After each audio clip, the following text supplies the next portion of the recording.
Have you ever really, truly thought about the idea of intention? I mean, it seems so basic, right? You decide you're going to do something and then you do it. Simple. But what if I told you that simple little idea is actually one of the most complex, debated, and frankly, mind-blowing concepts in all of science? Because that's the real mystery we're going to dig into. When you form an intention, when you decide to pick up that cup of coffee, are you really the one calling the shots? Or are you just the last person to find out what your brain decided to do all on its own? All right, so let's jump right in. And the best place to start is with the most familiar idea of what intention is, the psychological view. To a psychologist, intention is basically the engine that turns your thoughts into actions. It's not just some random whim. It's a solid commitment. Think of it like a mental blueprint. It's the detailed plan that your mind creates to guide you from point A, the idea, to point B, the action. Now, this blueprint doesn't just appear out of nowhere. According to a really influential idea called the theory of planned behavior, it's built on 3 key pillars. First, your attitude about it. Do you think going to the gym is actually a good thing? Second, what are the social norms? Do your friends and family value fitness?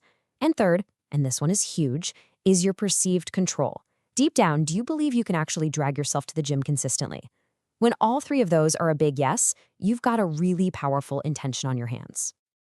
But a blueprint is kind of cold, isn't it? It's just a technical drawing. What gives an action its life, its meaning? For that, we need to peel back another layer and go from the how of the plan to the why behind it.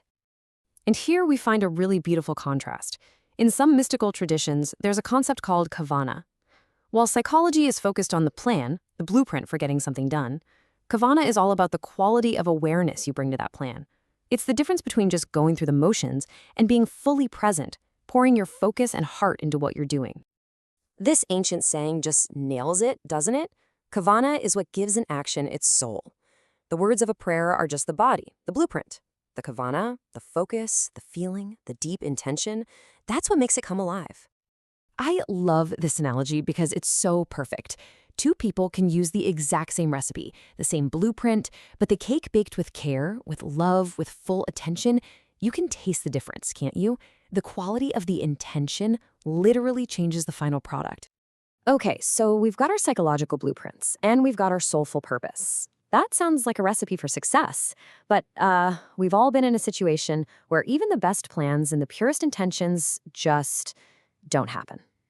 Let's talk about that. I mean, come on, we've all been there. It's January 1st, you have a crystal clear, powerful intention to get fit, to learn a new skill, whatever it is.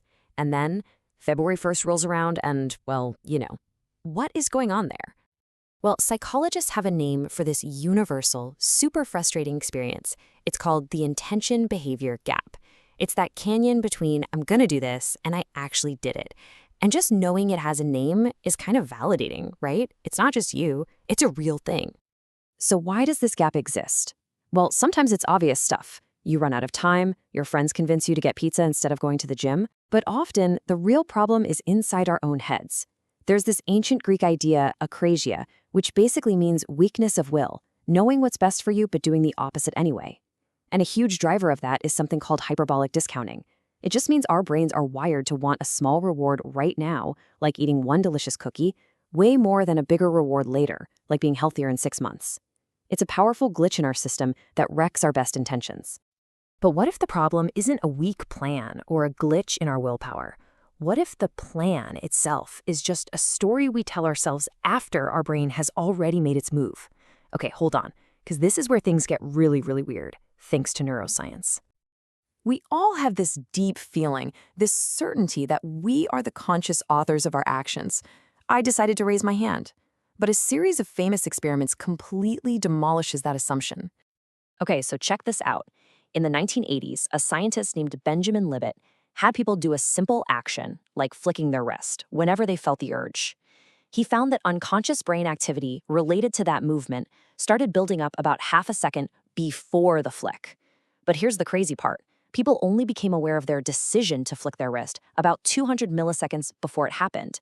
That means your brain is already gearing up for action a full quarter of a second before you are even aware you've decided to do anything. This discovery leads to a staggering, deeply unsettling question. Is our feeling of conscious will just an illusion? Is that little voice in your head that says, okay, I'm going to do this now, just a storyteller that shows up late to the party to take credit for something the unconscious brain already set in motion? It's a finding that seriously challenges our ideas of free will, suggesting we might be more like passengers watching the show than drivers at the wheel. Now, before you have a full-on existential crisis, Libet himself offered a way out. He suggested that maybe consciousness doesn't start the action, but it might have the power to stop it.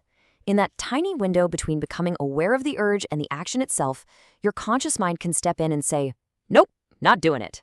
So we may not have free will, but we might have free won't. Consciousness isn't the author, but it could be the final editor with veto power. So our own intentions are on some seriously shaky ground. But what's fascinating is how obsessed our brains are with finding intention everywhere else, even in places where it couldn't possibly exist.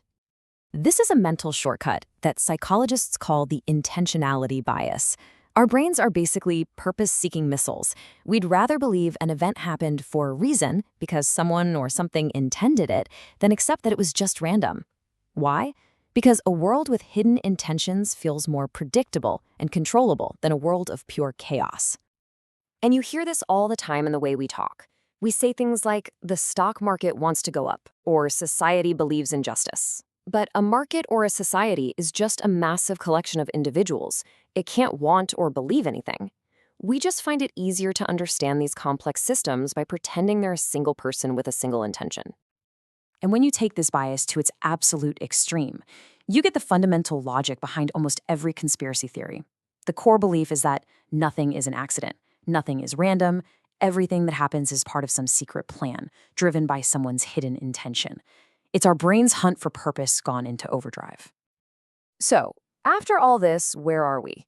The main takeaway is that intention isn't one simple thing. It's a psychologist's blueprint, a mystic's soul, a neuroscientist's potential illusion, and a filter we use to see the world. Let's put these very different pieces together. So, we've looked at 4 totally different faces of intention. To the psychologist, it's that rational, conscious plan. To the mystic, it's the spiritual energy you pour into that plan. The neuroscientist steps in and asks if it's all just a story our brain tells us after the fact. And the social thinker shows us it's a powerful lens we use to make sense of a confusing world. None of them are wrong. They're all just pieces of a much bigger, much stranger puzzle. Which, of course, brings it all back to you. The next time you decide to do something, anything at all, what will that intention really mean to you? Will it be a carefully crafted blueprint, a soulful act of pure presence, or will you maybe pause for a second and wonder who or what is really making the decision?